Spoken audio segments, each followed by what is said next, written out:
नमस्कार मित्रांनो, 26 जानेवारी 1950 रोजी भारतीय संविधानाची अंमलबजावणी सुरू झाली। संविधान निर्मितीत डॉक्टर बाबासाहेब आंबेडकरांनी अतुलनीय योगदान दिल्यामुळे त्यांना आपण संविधानाचे शिल्पकार म्हणून ओळखतो। परंतु संविधानाचे शिल्पकार असणाऱ्या बाबासाहेबांनी संविधान लागू झाल्यानंतर 3 वर्षांनी मी संविधान जाळीन अशा आशयाचे विधान केले। त्यांनी असे विधान का केले असा प्रश्न आपसुकच आपल्या मनात येतो। त्याचे कारण असे की 2 सप्टेंबर 1953 रोजी आंध्र प्रदेश स्टेट बिल व संविधानातील दुरुस्ती यावरून राज्यसभेत वाद सुरू होता। त्यावेळी डॉक्टर आंबेडकरांनी संविधान जाळण्याविषयी विधान केले होते। त्यावेळी ते म्हणाले की अल्पसंख्याकांना नेहमीच बहुसंख्याक आपले नुकसान करतील अशी भीती वाटत असते। अल्पसंख्याकांच्या हिताचे रक्षण व्हावे अशी बाबासाहेबांची ठाम भूमिका होती।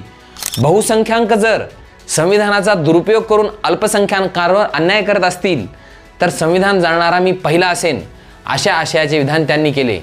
यापुढे 2 वर्षानंतर 19 मार्च 1955 रोजी पुन्हा एकदा हा प्रश्न निर्माण झाला।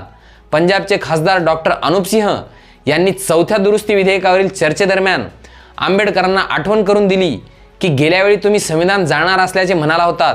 त्यावेळी बाबासाहेब म्हणाले, आपण परमेश्वराला राहण्यासाठी मंदिर बांधलं होतं, पण तिथे प्रभूची प्रतिष्ठापना होण्याआधी त्यात जर राक्षस येऊन राहत असेल तर ते मंदिर पाडण्याशिवाय उपाय काय?